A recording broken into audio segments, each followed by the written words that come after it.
Voilà, que la paix du Seigneur soit avec chacun d'entre vous ce soir. C'est la deuxième fois que nous nous retrouvons dans ce lieu pour un séminaire, et un séminaire sur les choses dernières. Comme le disait notre frère Parent tout à l'heure, nous avons l'an dernier ouvert ensemble le livre de l'Apocalypse, et nous allons aujourd'hui et pendant les 2 jours qui viennent, nous arrêter sur le livre de Daniel. Le livre de Daniel, dont nous pouvons dire qu'il est l'Apocalypse de l'Ancien Testament. Et c'est un livre très particulier qui occupe une place privilégiée dans la Bible parce que c'est le livre de la fin. Et ce livre, dans le canon hébraïque, n'est pas classé dans les livres prophétiques comme c'est le cas dans nos Bibles.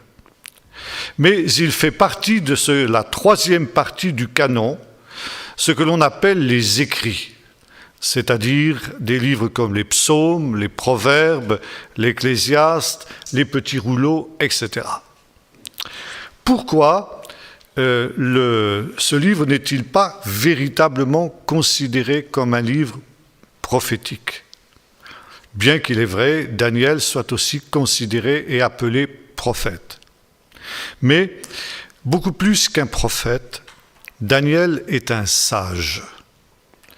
Et cette 3e partie du canon regroupe ce que l'on appelle les livres de la sagesse.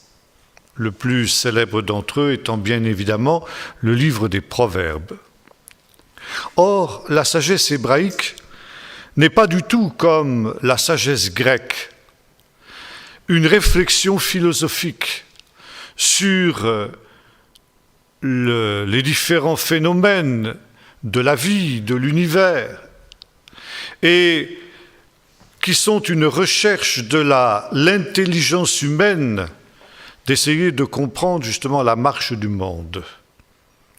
La sagesse biblique, la sagesse hébraïque est d'une autre essence. Paul, par exemple, la définira dans la première épître aux Corinthiens quand il dit « Nous prêchons la sagesse mystérieuse et cachée que Dieu avait préparée avant tous les siècles pour ceux qui l'aiment. Dieu nous l'a révélée par l'Esprit, car l'Esprit sonde tout, même les profondeurs de Dieu. » Par conséquent, ici, ce n'est pas une réflexion d'homme dont il est question, mais une révélation de Dieu. Daniel est un sage, nous l'avons dit. Et en cela, il ressemble à un autre sage dont il est aussi question dans l'Écriture, c'est Joseph, le fils de Jacob, qui était devenu, on le sait, vice-roi d'Égypte. Et cet homme était capable de connaître les choses cachées. Il était l'objet de révélations, de songes que Dieu lui donnait. Et c'est en cela aussi qu'il était un sage. Tout comme Joseph, Daniel est aussi capable d'interpréter les songes. Et cela, justement, non pas, comme il le dit, parce qu'il a en lui une intelligence supérieure à celle des autres hommes, mais tout simplement parce qu'il y a dans les cieux un Dieu qui révèle les secrets. Et ces secrets, non seulement ils concernent des réalités qui étaient contemporaines pour ce qui était du prophète lui-même, mais aussi ils révèlent les secrets qui concernent les temps de la fin. Et le livre de Daniel est en effet un texte, un livre qui nous parle des choses dernières, des temps de la fin. Il est très intéressant de noter que la conclusion du livre de Daniel est très spéciale. Et nous allons suivre une démarche qui ne l'est pas moins. Plutôt que de commencer par le début du livre, nous allons commencer par la fin du livre. Et nous allons lire dans le chapitre 12 du livre du prophète Daniel. Donc, chapitre 12, et verset 1er, on peut déjà lire à partir du verset 1er. En ce temps-là se lèvera Michaël, le grand chef, celui qui tient bon en faveur des fils de ton peuple. Ce sera un temps de détresse tel qu'il n'y en a pas eu depuis que les nations existent jusqu'à ce temps-ci. En ce temps-là, ton peuple échappera, quiconque sera trouvé inscrit dans le livre.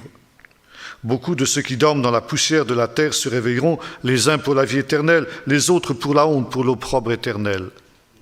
Ceux qui ont été clairvoyants, sages, c'est-à-dire resplendiront comme la splendeur de l'étendue céleste, et ceux qui auront enseigné la justice à la multitude comme des étoiles à toujours et à perpétuité. Et voilà ici le verset important. Toi, Daniel, tiens secrètes ces paroles et scelle le livre jusqu'au temps de la fin. Beaucoup alors le liront et la connaissance augmentera. Et moi, Daniel, je regardais, et voici que deux autres personnes se tenaient debout, l'un au-deçà du bord du fleuve et l'autre au-delà du bord du fleuve. L'un d'eux dit à l'homme vêtu de lin qui se tenait au-dessus des eaux du fleuve, « Quand viendra la fin de ces prodiges ?»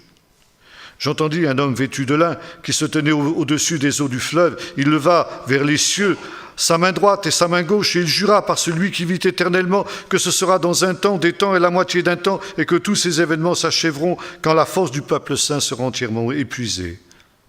J'entendis et je ne compris pas. Et je dis, mon Seigneur, quelle sera l'issue de ces événements ? Il répondit, va Daniel, ces paroles seront secrètes et scellées jusqu'au temps de la fin. Beaucoup seront purifiés, blanchis, épurés. Les méchants feront le mal et aucun des méchants ne comprendra, mais ceux qui auront de l'intelligence comprendront. Depuis le temps où, etc. Ces quelques versets nous placent devant le caractère mystérieux du livre de Daniel. Et Daniel, qui a reçu ces extraordinaires révélations qui concernent les choses de la fin, qui pourtant est un grand homme de Dieu, un homme qui a eu justement cette révélation de ses secrets, de ses mystères, eh bien dit à l'ange, j'entendis et je ne compris pas. Et il demande à l'ange de lui expliquer le sens des visions qu'il vient de recevoir. Et l'ange lui dit, en substance, ceci. Daniel, ne cherche pas à comprendre, parce que ça ne te concerne pas. Toi, tu n'as été qu'un instrument pour que justement ces mystères soient en partie, mais en partie seulement dévoilés. Et ces mystère ne te concerne pas parce que tu ne vis pas dans ce temps-là. Ces visions que tu as eues, elles se réfèrent à des temps éloignés. Et par conséquent, toi et ta génération, vous n'avez pas besoin de comprendre ces choses. Ces choses, elles sont réservées pour la génération dernière. La génération qui vivra ces choses et qui précisément parce qu'elle vivra ces choses, aura besoin de les comprendre. Et en attendant, scelle ce livre. Ces paroles doivent rester secrètes et voilées jusqu'au temps de la fin. Et ce n'est qu'au temps de la fin que des hommes sages liront et ils comprendront parce que la connaissance de ces choses aura été révélée par le Saint-Esprit et la connaissance de ces choses augmentera. En attendant, ces choses seront tenues secrètes. Et c'est justement ce qui fait la difficulté du livre de Daniel. Le livre de Daniel est un livre scellé qui est simplement entrouvert. Et par conséquent, qui n'a pas encore livré tous ses secrets.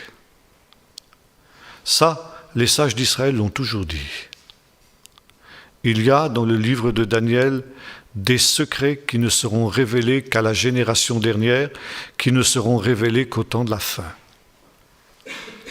Et en attendant, il est inutile et il est vain de vouloir percer ces secrets. Alors ça, c'est quelque chose qui est très frustrant pour nous. Parce que, qui plus est, nous sommes des Occidentaux, et en tant qu'Occidentaux, nous voulons tout comprendre. Nous voulons tout mettre en équation. Et quand il est question des choses dernières, nous avons des chartes, des schémas, avec des périodes, des dispensations, que sais-je encore. Et voilà, tout est un puzzle qui est bien ordonné, dans lequel chaque pièce est parfaitement intégrée, et nous avons une vue magnifique justement des choses dernières. Nous pouvons presque dresser au jour le jour un calendrier des choses dernières. Or, la Bible, que ce soit le livre de Daniel ou que ce soit le livre de l'Apocalypse, n'est en rien cela. Et le livre de Daniel, comme le livre de l'Apocalypse, est un livre dont nous ne pouvons pas encore comprendre toute la portée. Alors est-ce à dire que nous devons le fermer et ne pas chercher justement à l'étudier? Si. D'abord, parce que depuis l'époque de Daniel, beaucoup de temps a passé. Et nous vivons, nous déjà, et nous allons le voir dans un instant et dans les jours qui viennent, nous vivons déjà une partie des événements qui ont été décrits dans ce livre.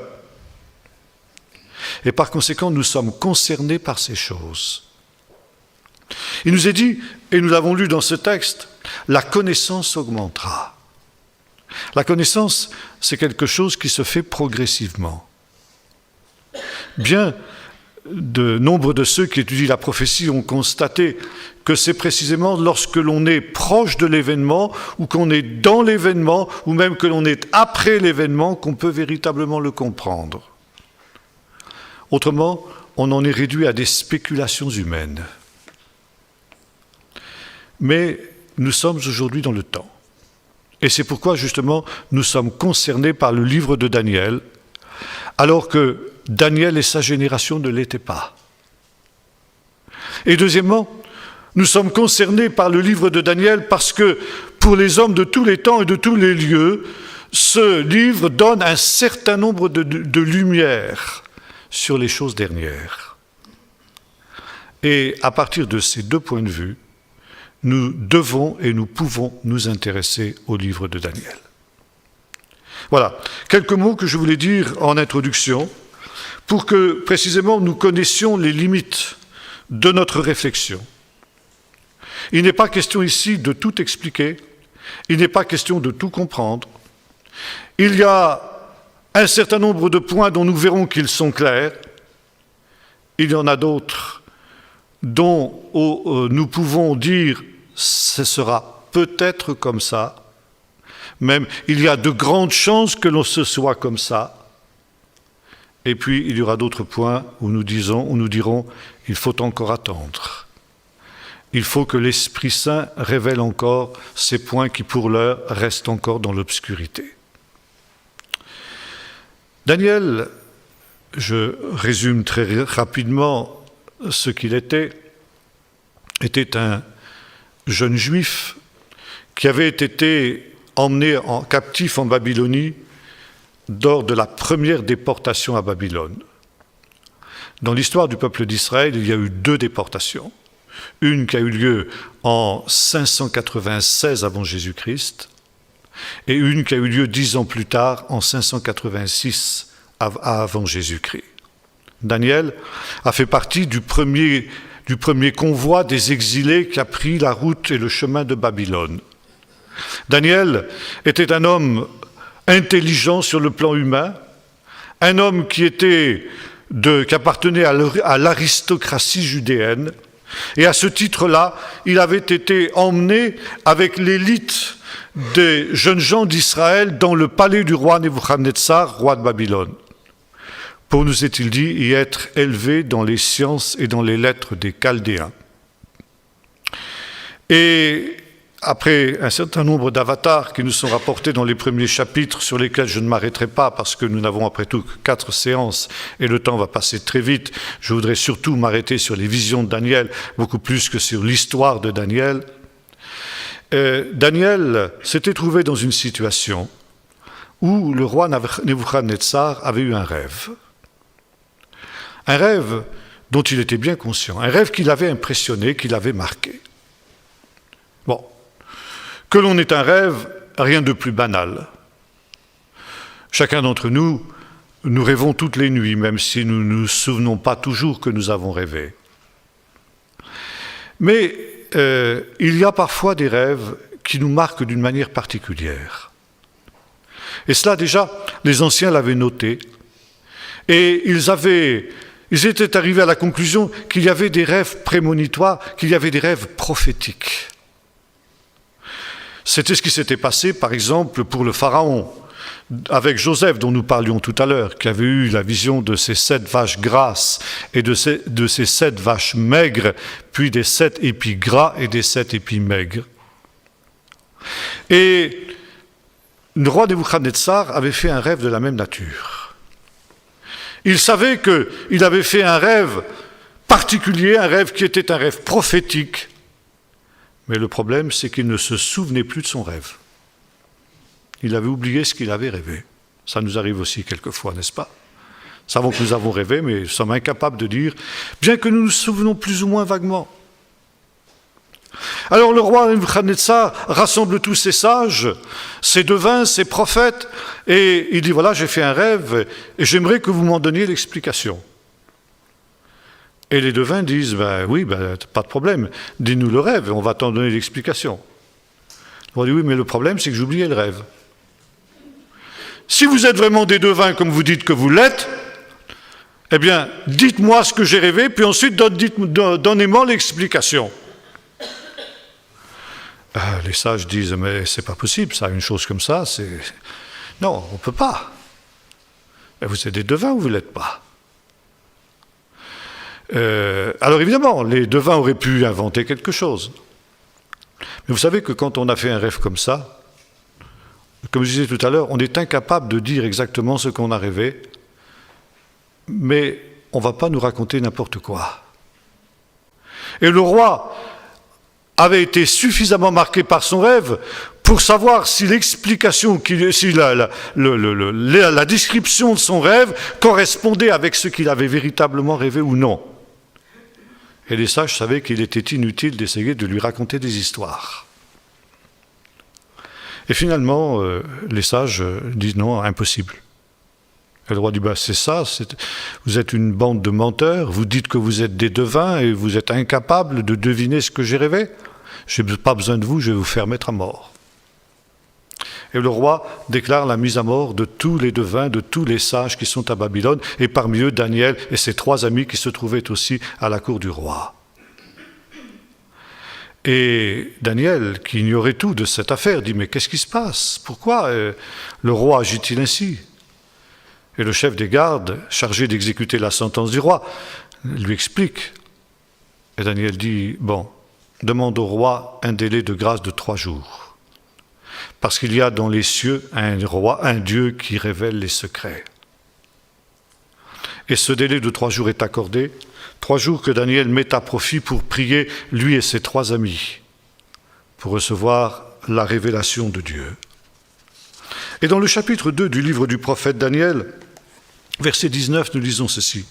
« Alors le mystère fut révélé à Daniel dans une vision pendant la nuit.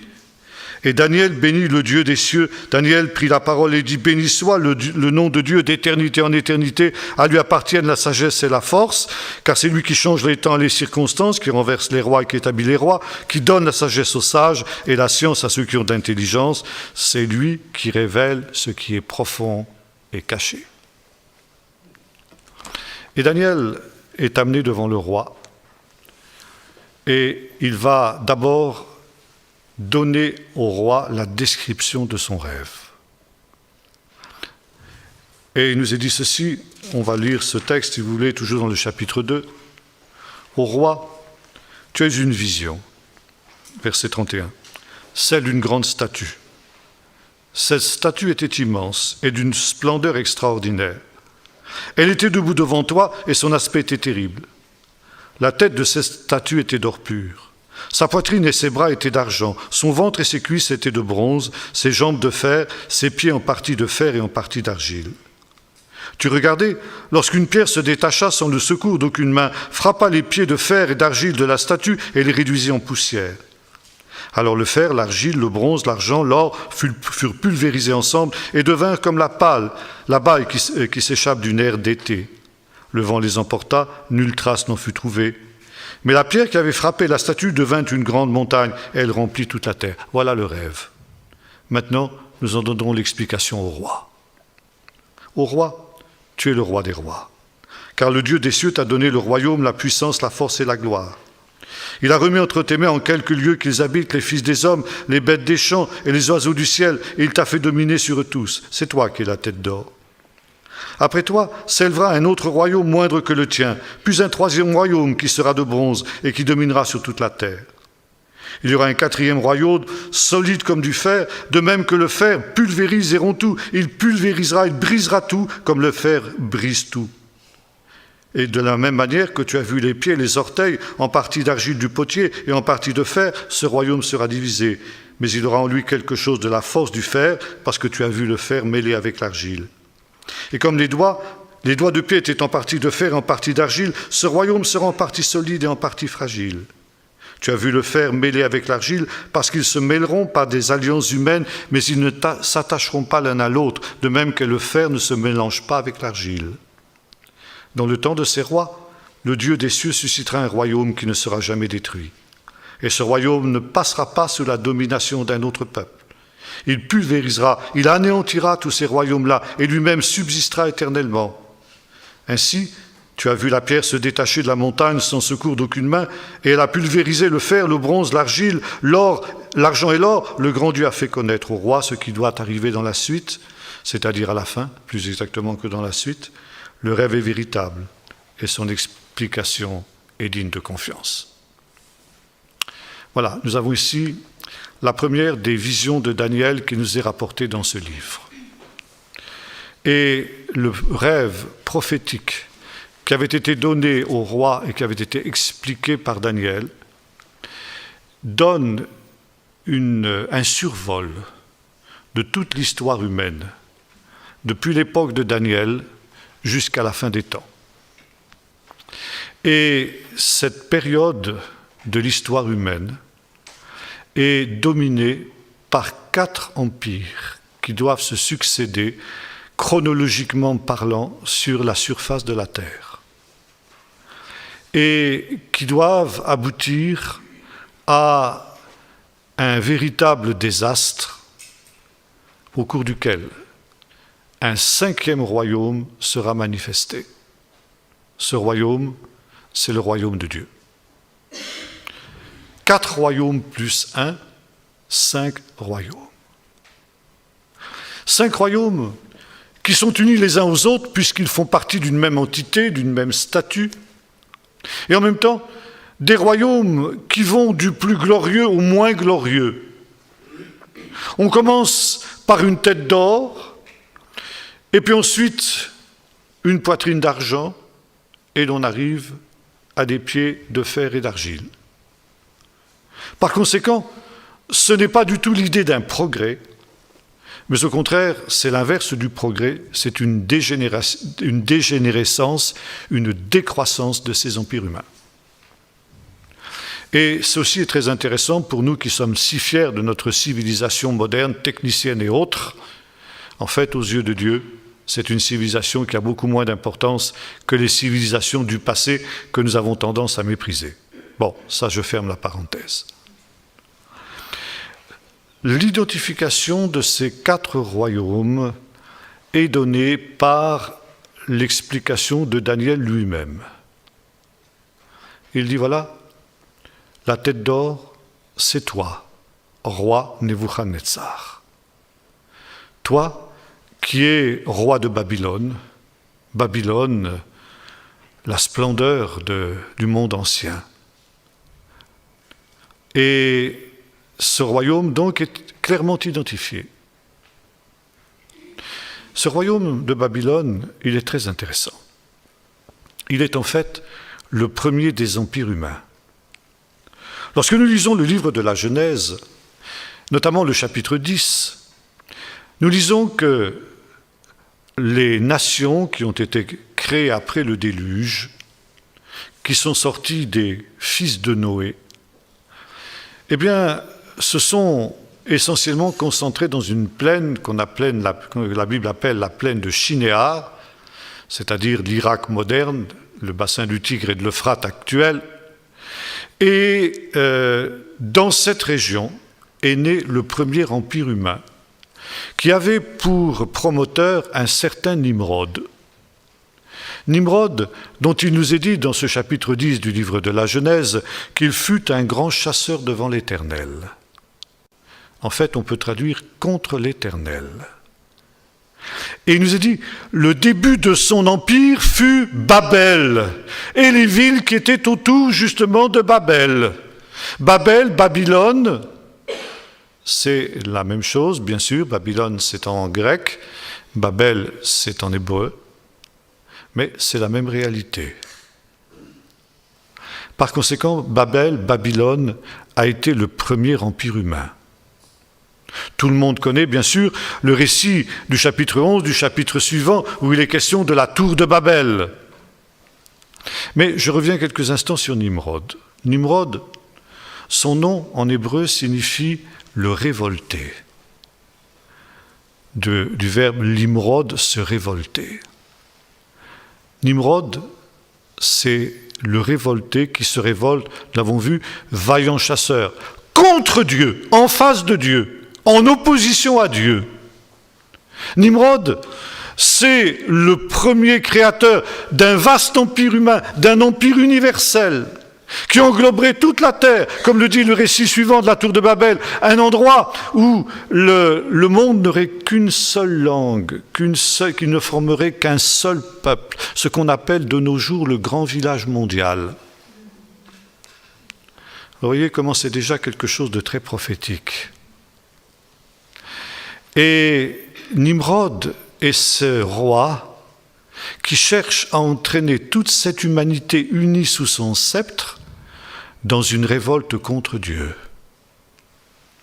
Une révolte qui ferait en sorte que Dieu soit chassé de sa création et que les hommes, comme le dit le récit suivant du chapitre 11, se fassent un nom. Faisons-nous un nom. Vous savez, on a souvent spéculé sur la nature du péché des gens de Babylone. Était-ce parce qu'ils avaient voulu construire une sorte d'Empire State Building contre lequel Dieu aurait été? Non. Était-ce parce qu'ils avaient refusé de se disperser sur toute la surface de la terre? Mais c'est justement la dispersion qui est une malédiction pour la Bible. Le rassemblement, l'Église, puisque Église signifie rassemblement, c'est au contraire la bénédiction. Le péché des hommes de Babel, c'est qu'ils voulaient se faire un nom.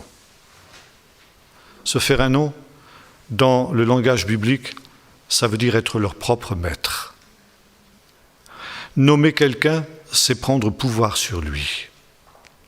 C'est la raison pour laquelle les parents donnent un nom à leurs enfants. Ça veut dire qu'ils reconnaissent que cet enfant est le leur. Il leur appartient. C'est eux qui l'ont engendré. Lorsque Dieu donne à l'homme la domination sur les animaux, dans le livre de la Genèse, il fait venir les animaux vers l'homme pour que l'homme leur donne un nom. Ça veut dire qu'ils prennent autorité sur les animaux. Dans le chapitre 43 du livre du prophète Ésaïe, Dieu dit à Israël, « Ainsi parle le Seigneur l'Éternel qui t'a créé Jacob, qui t'a formé Israël. » Ça veut dire, j'ai été comme un père pour toi. C'est moi qui t'ai amené à l'existence, qui t'ai donné l'existence. Et comme le fait un père pour son enfant, auquel il a donné l'existence, je t'appelle par ton nom. Et quand je t'appelle par ton nom, tu m'appartiens, tu es à moi. Et par contre, voyez-vous, le péché des hommes de Babel, c'est qu'ils ne veulent pas être nommés par Dieu. Ça veut dire qu'ils ne veulent pas de responsabilité vis-à-vis de Dieu. Ils veulent être leur propre maître. Et nous trouvons là un slogan qui a fait fureur il y a peu encore, « Ni Dieu ni maître ». Faisons-nous un nom, ça veut dire soyons notre propre maître. Et Dieu voit qu'ils sont sur le point de constituer précisément ce grand village mondial, cette grande Babylone qui va être un seul peuple, une seule nation sous le sceptre d'un seul homme qui est en révolte contre Dieu. Et Dieu voit que ce monde-là va être un enfer. Alors il confond la langue des hommes et il fait en sorte qu'ils se divisent et qu'ils se dispersent sur toute la surface de la terre pour former les nations. Ça veut dire que c'est un moindre mal. Et il nous est dit, les hommes cessèrent de construire Babel. Ils cessèrent de construire Babel. Mais le rêve de Babel a toujours hanté l'humanité. Et ce n'est pas étonnant que nous retrouvons des siècles plus tard, et c'est notre texte de ce soir, Nebuchadnezzar qui a la même ambition, conquérir toute la terre pour la mettre sous son trône et sous son pouvoir. Et les trois empires qui vont succéder à l'empire babylonien vont avoir la même visée, la même intention, créer un empire universel, un grand village mondial qui serait en révolte contre Dieu. Et c'est la raison pour laquelle nous avons ici une grande statue qui défie Dieu. Exactement comme le faisait la Babel de Nimrod. Et voyez-vous, Dieu n'a jamais permis dans l'histoire que ce rêve devienne une réalité. Et tous les bâtisseurs d'empires, les grands conquérants, qui ont essayé justement de reconstruire cette Babel qui est toujours inachevée, eh bien, ont fait la même expérience que Nimrod.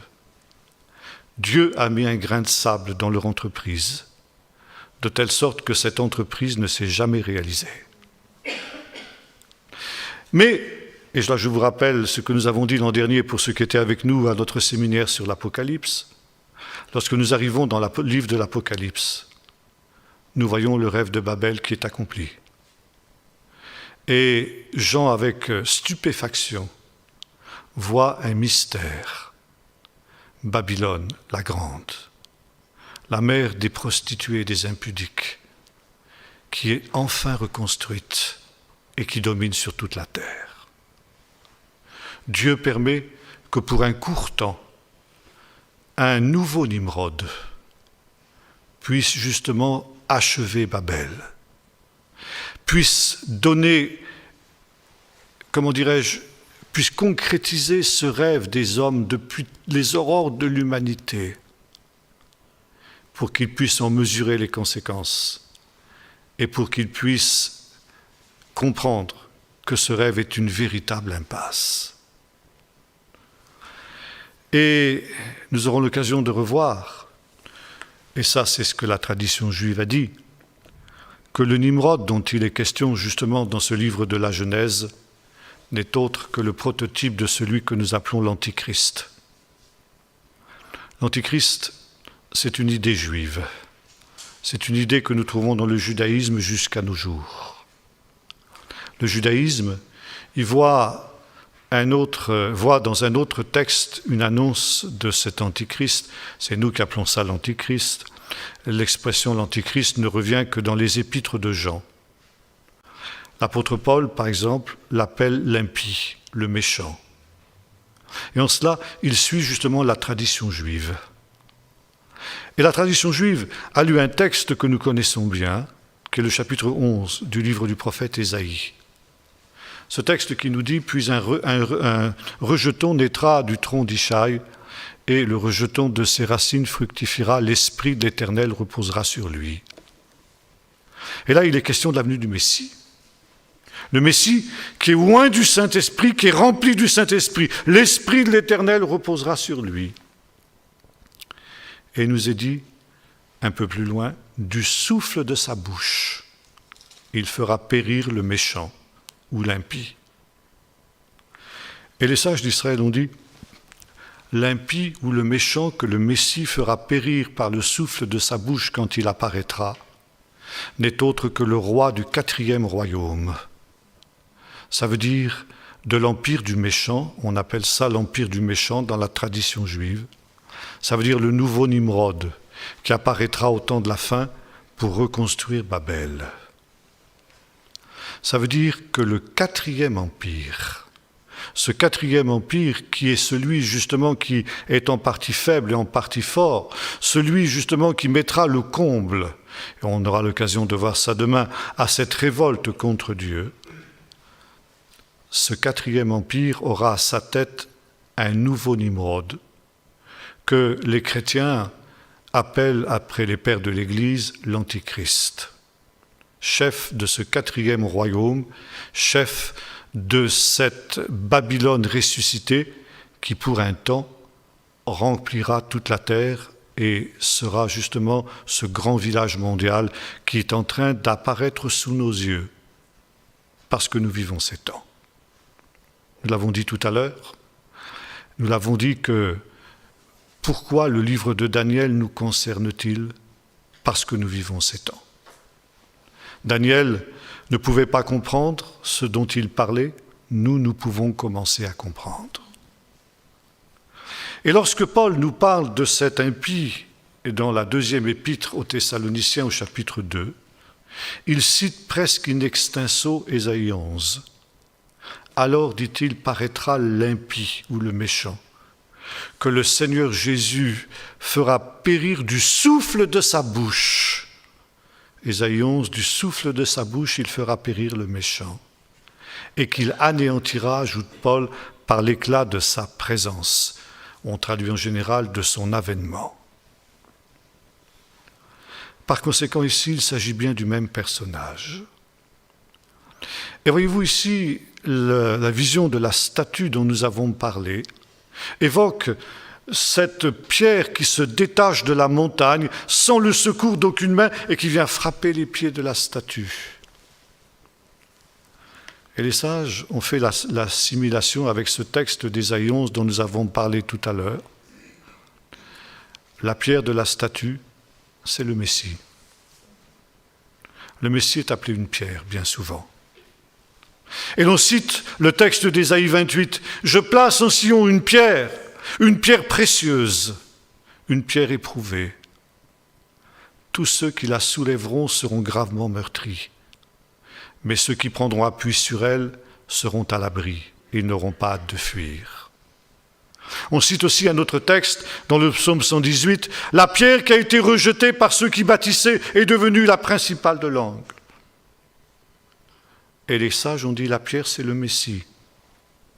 Et ceux qui bâtissaient, ce sont les bâtisseurs de la tour de Babel.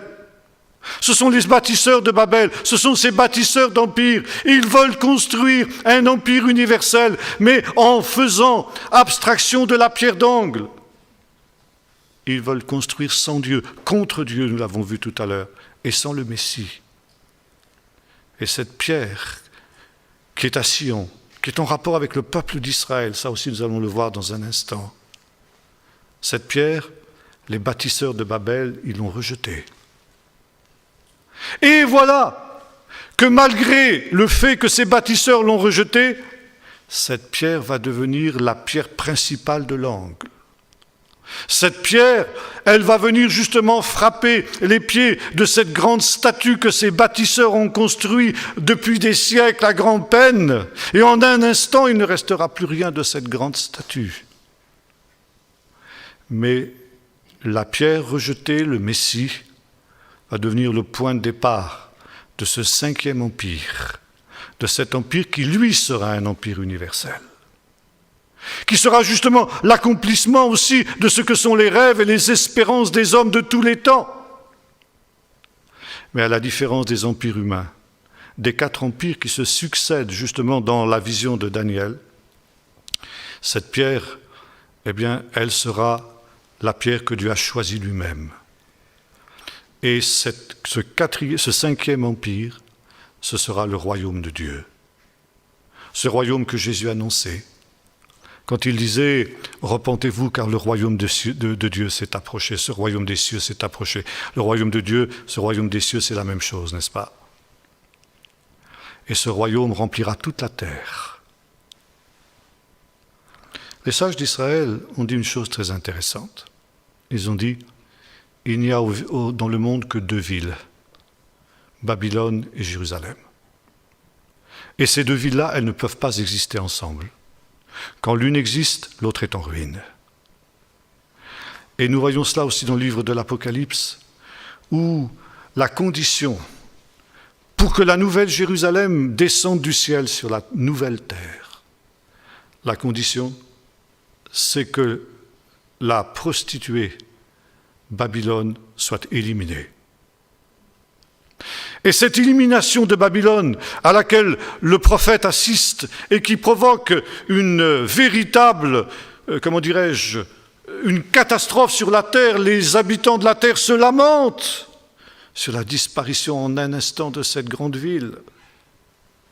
Mais c'est au contraire la condition pour que vienne le royaume de Dieu, la nouvelle Jérusalem. Et voyez-vous, il y a ici donc cette relation entre le premier et le quatrième empire. Bon, je vais passer rapidement maintenant sur l'identité des deux autres empires. Le deuxième empire, donc la poitrine d'argent, là le prophète aussi décrit ce qu'est ce quatrième empire, ce deuxième empire en disant c'est l'empire des Mèdes et des Perses, qui effectivement dans l'histoire a succédé à l'empire babylonien. Le troisième empire, représenté par le ventre d'airain, est l'empire des Grecs, Yavan on dit en hébreu, ça veut dire la Grèce en hébreu, et c'est l'empire qui a été créé par Alexandre le Grand. Maintenant, le problème justement, c'est l'identité du quatrième empire.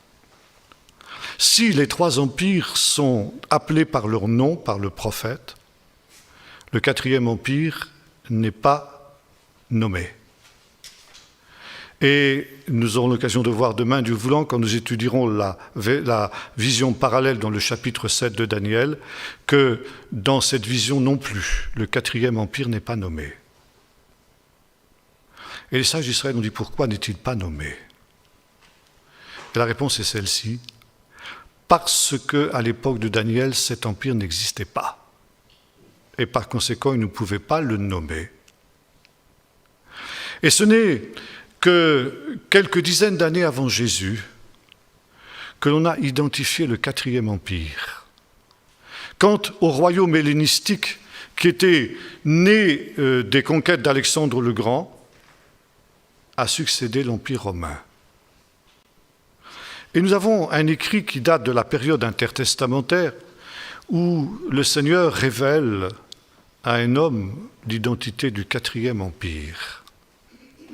Et dans ce livre qu'on appelle le livre du quatrième Ezra, le Seigneur dit ceci, « Celui qui a été révélé à ton frère Daniel, c'est l'Empire romain. »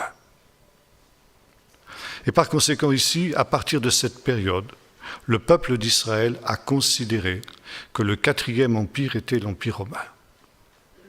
Lorsque nous lisons les évangiles, nous nous rendons compte que Jésus lui aussi a désigné clairement le quatrième empire comme étant l'Empire romain. J'en ai parlé dans notre dernier séminaire l'an dernier à sujet du livre de l'Apocalypse. Je rappelle très rapidement ce que j'ai dit à ce sujet-là. À l'époque, il n'était pas question de critiquer l'Empire romain. Vous vous retrouviez dans l'arène avec les lions.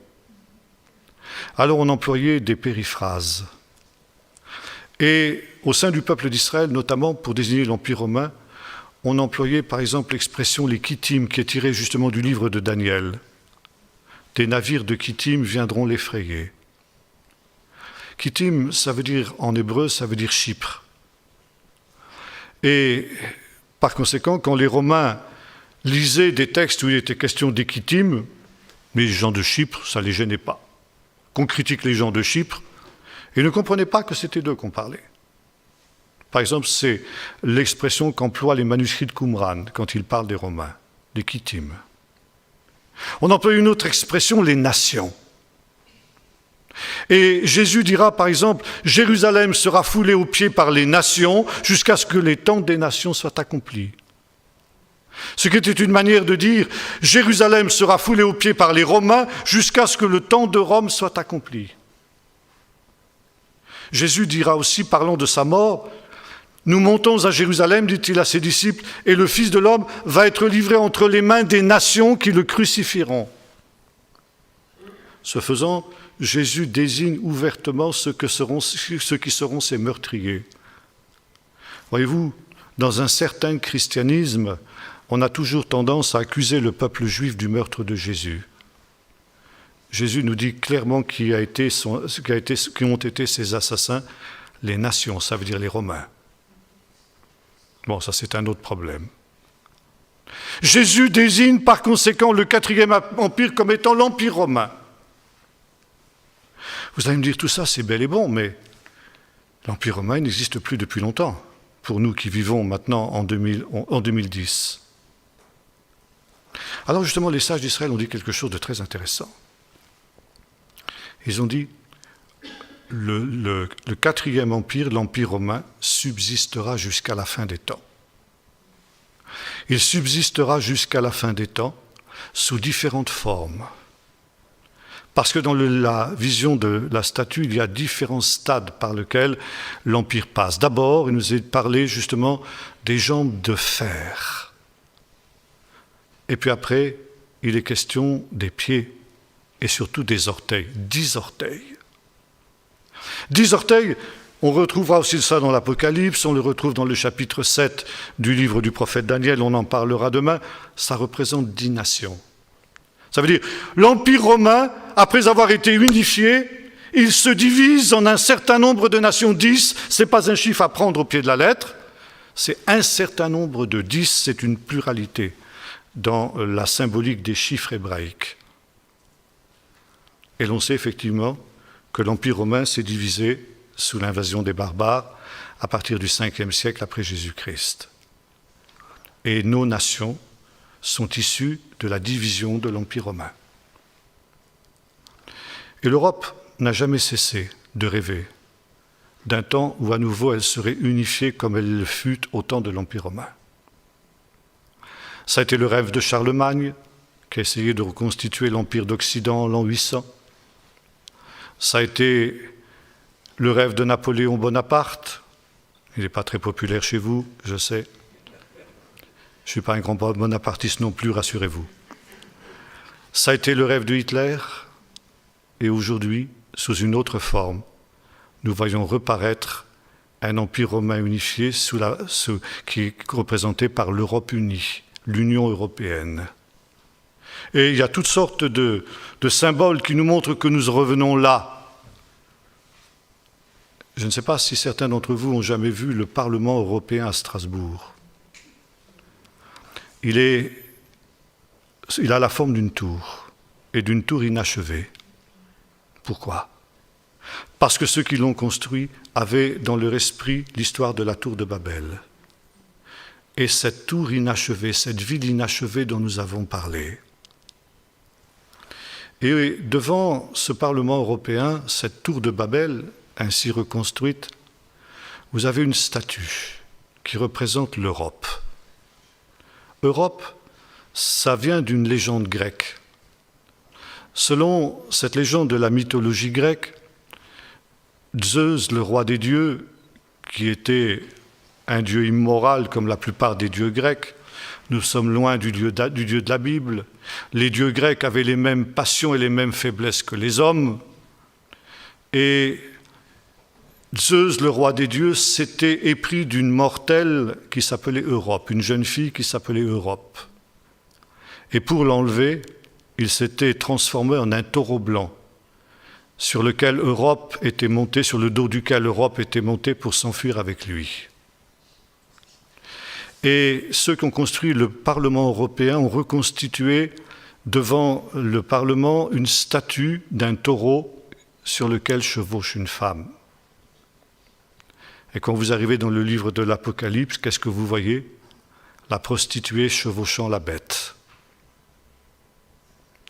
Voyez-vous, ce ne sont pas des coïncidences, ce sont des signes que nous arrivons justement dans les temps qui ont été annoncés par les prophètes, et notamment par Daniel. Et nous voyons justement ici cette constitution aujourd'hui de ce qu'on appelle la mondialisation. J'ai parlé du grand village mondial. et l'Europe, avec ses idées d'universalité, des droits de l'homme, etc., est à la base même de cette mondialisation à laquelle nous assistons aujourd'hui. Et nous voyons se reconstituer sous nos yeux cet empire romain, non seulement un empire romain qui sera européen, comme l'était l'essentiel de l'empire romain, mais qui sera aussi un empire universel qui remplira toute la terre. Le vieux rêve de Babel, le vieux rêve de Nimrod. Et voilà, au moment où les hommes pensent avoir atteint leur but, alors le grain de sable qui intervient. La pierre qui se détache sans le secours d'aucune main et qui vient frapper les pieds de la statue. Et de tout ce beau rêve, il ne reste plus que des ruines. Et ce que les hommes n'avaient pas voulu, ça veut dire la royauté du Seigneur, la royauté du Messie, eh bien, ils vont être obligés de l'accepter. Et alors, arrivera ce temps merveilleux qui a été décrit par le prophète Ésaïe dans le chapitre 11 que nous évoquions tout à l'heure, où le loup habitera avec l'agneau, où la vache et l'ours mangeront ensemble du fourrage, où il ne se fera plus ni tort ni dommage sur toute la terre, car la connaissance de l'Éternel remplira l'univers tout entier, comme les eaux couvrent le fond des mers. Je vais m'arrêter là pour ce soir, et simplement en conclusion, je dirais, où en sommes-nous ? Nous avons dit tout à l'heure, seul le livre, ce livre, il doit être secret jusqu'à la fin. Aujourd'hui, eh bien, c'est comme si les sceaux étaient en train de sauter. Et nous voyons aussi le sens des prophéties. Aujourd'hui, nous vivons dans le temps de ces rois. Le Seigneur suscitera un royaume qui ne sera plus jamais détruit. Ce royaume remplira toute la terre. Et ce royaume sera un royaume doux, pacifique, un royaume de paix et de bonheur. Mais il sera celui qui sera conduit par le Seigneur lui-même, ce Seigneur que depuis l'époque de Babel ancienne, les hommes ont voulu rejeter de leurs univers, et aujourd'hui nous trouvons la même chose. Dieu n'a plus sa place dans notre monde. Dieu est rejeté. C'est la grande révolte contre Dieu, la révolte finale qui a été annoncée aussi par Daniel, nous aurons l'occasion de le voir. Ne scelle pas ces paroles, disait l'ange à Jean dans l'Apocalypse, parce que maintenant le temps est proche. Le temps est proche. Il est proche pour nous. Et comme le disait l'apôtre Paul, vous savez dans quel temps nous sommes ? C'est le moment de vous réveiller de votre sommeil. Car maintenant le salut est beaucoup plus proche de nous que lorsque nous avons cru. Alors, c'est justement ce que le prophète veut nous dire pour ces temps. Un cri d'alarme pour nous dire, nous arrivons à la fin de l'histoire, à la fin de toute cette fresque qu'avait envisagé le Seigneur quand il avait donné ce rêve au roi Nebuchadnezzar, et qui arrive aujourd'hui à sa conclusion, qui arrive à la fois au jugement des impies et aussi au triomphe des justes. Et c'est pourquoi aujourd'hui, dans ce temps, chaque homme doit choisir son camp. Choisir s'il veut être citoyen de Babylone ou citoyen de Jérusalem. Citoyen de Babylone, ça veut dire précisément en participant à cette grande aventure dans laquelle le monde se plonge aujourd'hui avec délectation, ou bien au contraire, citoyen de Jérusalem, ça veut dire de ceux qui ont mis leur confiance en Dieu et à son Messie, et qui savent qu'ils ne sont ici que des étrangers, des voyageurs sur la terre, et qui, tels les patriarches, nous dit l'Épître aux Hébreux, ont tourné le dos au Babel de ce monde, pour se mettre en route vers la cité qui a des solides fondements, la nouvelle Jérusalem, dont Dieu est l'architecte et le constructeur. Qu'en est-il de vous ? Quel citoyen êtes-vous ? Babylone ou Jérusalem ? Il est encore temps de choisir. Et aujourd'hui encore, si vous êtes à Babylone, sortez du Babylone et mettez-vous en route, comme les patriarches, étrangers voyageurs sur la terre, vers la cité de Dieu, la nouvelle Jérusalem qui descend du ciel. Prions maintenant. Seigneur notre Dieu, nous réalisons combien les temps dans lesquels nous vivons sont avancés. Nous réalisons, Seigneur, que ce vieux rêve de Babel ce vieux rêve que tous les empires humains ont essayé de réaliser est maintenant sur le point de l'être. Et toi, tu vas le permettre pour un peu de temps, Seigneur. Mais en même temps, tu nous rappelles que ce temps sera très court et que dans le temps de ces rois, le Seigneur suscitera un royaume qui ne sera jamais détruit. Et nous, Seigneur, qui vivons dans cette Babel où nous sommes aussi prisonniers, comme l'était ton peuple d'Israël en Égypte, nous soupirons aussi après la venue de ton royaume. Et nous te disons, Amen, viens Seigneur Jésus. Nous voulons prendre appui sur cette pierre rejetée par les hommes, méprisée par les hommes, rejetée par ceux qui bâtissent, mais nous voulons bâtir notre vie sur elle. Car tu nous dis, Seigneur, que quand viendra la tempête dernière, ceux qui seront établis sur ce rocher ne seront pas confus.